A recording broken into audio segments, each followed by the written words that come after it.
آج کچھ لوگ یہ سوچتے ہیں کہ قرآن کو ہم مٹا دیں گے، خاک مٹا دیں گے، خاک مٹا دیں گے۔ تم جیسے بہت آئے، تمہارے سے بڑے بڑے بلکہ سڑے سڑے بھی آئے، قرآن کا کچھ نہیں کر سکے، اس لیے کہ اس کے حفاظت کی ذمہ داری خود اللہ نے لی ہے۔ قرآن میں خود فرماتا ہے اِنَّا نَحْنُ نَزَّلْنَا الذِّكْرَ وَإِنَّا لَهُ لَحَافِظُونَ، ہم نے ہی قرآن کو اتارا ہے اور ہم ہی اس کی حفاظت کرنے والے ہیں۔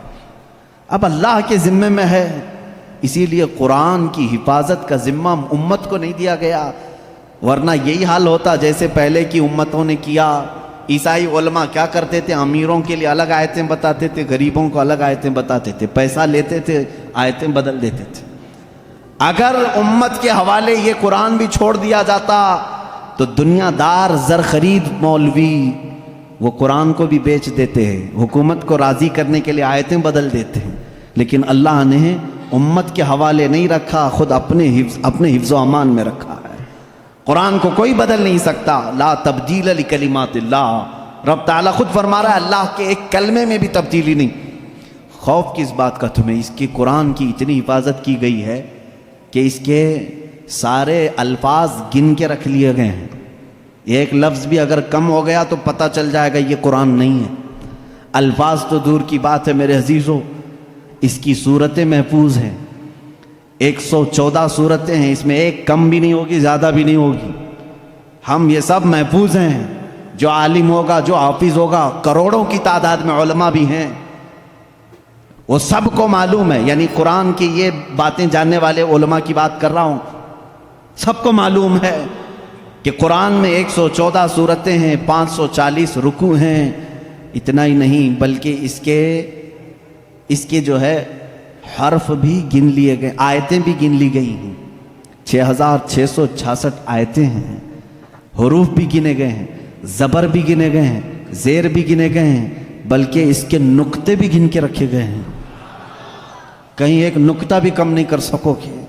اس قرآن کی اتنی جو حفاظت ہے، آج میں آپ کو بتاؤں، کبھی کسی نان مسلم کے پاس جاؤ اور اگر وہ تم سے یہ سوال کرے تو مسلمان ہے، اسلام ہی سچا دھرم ہے، کیا تمہارے پاس پروف ہے اس چیز کا؟ تم کیا کہو گے؟ حضور صلی اللہ تعالیٰ علیہ وسلم کے معجزے سناؤ، انکار کرے گا۔ میرے آقا صلی اللہ تعالیٰ علیہ وسلم نے چاند کے 2 ٹکڑے فرمائے، سورج کو پلٹا دیا، بہت سارے معجزے ہیں، وہ کہے گا میں نہیں مانتا ان چیزوں، وہ اس زمانے میں تھے، میں کہاں دیکھا ہوں۔ اگر تم اس کے سامنے اسلام کی عظیم فتوحات کو دکھاؤ گے، وہ کہے گا میں نہیں مانتا، یہ سب کہانیاں ہوں گی، ہمارے بھی بھگوانوں کے ذکر اس طرح سے کیے گئے ہیں، اسی طرح کی باتیں ہمارے پاس بھی موجود ہیں، ہر کوئی کہے گا۔ تمہارے پاس اگر اپنے حق ہونے کی کوئی علامت آج بھی موجود ہے تو صرف قرآن پاک ہے۔ اسے کہو میرے سچے مذہب پر اور اچھے مذہب پر قائم ہونے کی سب سے بڑی دلیل، سب سے بڑا پروف قرآن ہے، لا کر کے دکھاؤ اس طرح کی کوئی دوسری کتاب کسی کے پاس ہو۔ کم سے کم 1400 سال سے جو محفوظ چلی آ رہی ہے دنیا میں، کسی لیبارٹری میں بھی، کسی لائبریری میں بھی اتنی پرانی کوئی کتاب آج محفوظ موجود ہے ہی نہیں۔ یہ میری بات نہیں، ساری دنیا کا جو دوسرے ریلیجن سے تعلق رکھتے ہیں ان کا بھی یہی قول ہے کہ قرآن سے زیادہ محفوظ اس دنیا میں اب کوئی چیز نہیں رہ گئی۔ اس کی حفاظت کو اللہ نے اس طرح سے ترتیب دے کر فرمایا ہے کہ مسلمان اپنے بچوں کو حافظ قرآن بناتے ہیں اور اس کی حفاظت میں لگے ہوئے ہیں۔ اللہ تعالیٰ نے سینوں کو چنا ہوا ہے اس قرآن کی حفاظت کے لیے۔ خیر میرے عزیزوں، احادیث کریمہ میں یہ ہے، حضور اکرم صلی اللہ تعالیٰ علیہ وسلم فرماتے ہیں قیامت کے دن ایک بندہ آئے گا جو قرآن تلاوت کرتا تھا، اس کے حساب کی باری آئے گی تو رب تعالیٰ اس سے فرمائے گا اقرأ القرآن وارتقی ورتل، اے بندے قرآن یہاں پر بھی پڑھ جیسے دنیا میں پڑھتا تھا، جیسے تو قرآن پڑھتا تھا یہاں پر بھی پڑھ، اور جب تک وہ پڑھتا رہے گا رب تبارک تعالیٰ فرماتا ہے ورتقی ورتل، ایک آیت پڑھ ایک درجہ اوپر، دوسری آیت پڑھ دوسرا درجہ اوپر، تیسری آیت پڑھ تیسرا درجہ اوپر، جنت میں وہ درجے طے کرتا جاتا رہے گا جہاں جا کر کے وہ قرآن کی تلاوت ختم کرے گا کہا جائے گا یہی تیرا درجہ ہے۔ میرے آقا صلی اللہ تعالیٰ علیہ وسلم سے پوچھا گیا کہ کیا یہ قرآن جب تک وہ تلاوت کرتا رہے گا اس کے درجے بلند ہوتے رہیں گے؟ حضور اکرم صلی اللہ علیہ وسلم کی حدیث میں ہاں، میں نے جنت میں دیکھا ہے قرآن کی تلاوت کرنے والوں سے اوپر کسی کا درجہ آیا ہی نہیں، کیونکہ یہ تلاوت کرتے کرتے، کیونکہ جو کچھ بھی جنت حاصل کرنے کا آپشن ہے نا وہ دنیا میں ہی تو ہے۔ تم اتنی نمازیں پڑھو تو یہ جنت ہے، اتنے روزے رکھو تو یہ جنت کا دروازہ تمہارے لیے، حج کرو تو یہ جنت کا دروازہ تمہارے لیے، سارے آپشن جنت حاصل کرنے کے دنیا میں ہیں۔ یہ دارالعمل ہے، مرنے کے بعد عمل ختم ہو جائے گا، لیکن قیامت میں صرف ایک عمل ہے جس کو پھر رب تعالیٰ ریپیٹ کروائے گا۔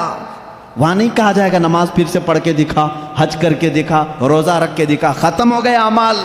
لیکن قرآن پڑھنے والے کو کہا جائے گا اب بھی چاہتا ہے تو پڑھ اور اوپر چل جا اور بڑھتا جا۔ تو جس کو قرآن آتا ہوگا وہ پڑھتا جائے گا اور درجے طے کرتا جائے گا۔ یہ فضیلتیں میرے آقا صلی اللہ تعالیٰ علیہ وسلم نے سنائی، اور یہ جو حدیثیں میں ذکر کر رہا ہوں متفق علیہ اور صحیح احادیث آپ کے سامنے ذکر کر رہا ہوں۔ یہاں تک کہ حضور اکرم صلی اللہ تعالیٰ علیہ وسلم کی ایک حدیث ہے، قیامت کے دن وہ بچے جنہوں نے قرآن کو اپنے سینے میں رکھا تھا وہ بلائے جائیں گے، اللہ کا کلام یاد کیا، تو جب وہ آئیں گے تو رب تبارک و تعالیٰ ان بچوں کو بعد میں فرمائے گا ان کے والدین کے سر پر پہلے تاج رکھا جائے۔ البس والداہ تاجن یوم القیامتی، رسول کریم صلی اللہ علیہ وسلم فرماتے ہیں قیامت کے دن ایسا تاج پہنایا جائے گا جس سے سورج کی روشنی بھی پھیکی پڑے۔ اہل محشر پوچھیں گے یہ کیا نبی ہیں، یہ صدیق ہیں، یہ کون ہیں؟ تو فرشتے کہیں گے نہ یہ نبی ہیں، نہ صدیق ہیں، نہ شہداء ہیں، بلکہ صرف ایک حافظ قرآن کے ماں باپ ہیں۔ مفتی سلمان ازہری جی کا یہ بیان بہت اچھا تھا، اور اس میں انہوں نے قرآن کے بارے میں بتائی کہ بہت ساری باتیں بتائی انہوں نے قرآن کے بارے میں، اور قرآن پڑھنے سے تو بہت ساری چیزیں اچھی ہوتی ہیں، اور جہاں پر اللہ کا ذکر ہو تو وہاں پہ تو اچھا ہی ہوتا ہے سب کچھ، اور قرآن پڑھنے سے خوبصورتی بھی ہوتی ہے، اور بہت سے لوگ تو پڑھتے بھی ہیں، اور جو لوگ دل سے پڑھتے ہیں، نماز پڑھتے ہیں اور قرآن پڑھتے ہیں، ان کے چہرے کی رونق ہی الگ ہوتی ہے۔ میں نے کئی بار لوگوں کو دیکھا ہے کہ ان کے چہرے الگ ہی دکھتے ہیں کہ یہ سچے انسان ہیں۔ تو گائز یہ ویڈیو بہت اچھی تھی، اور اگر آپ کو میری ویڈیو پسند آئی ہو تو پلیز میرے چینل کو سبسکرائب کریں، میری ویڈیو کو اینڈ تک ضرور دیکھیں۔ پھر ملیں گے اگلی ویڈیو میں، تب تک کے لیے اللہ حافظ۔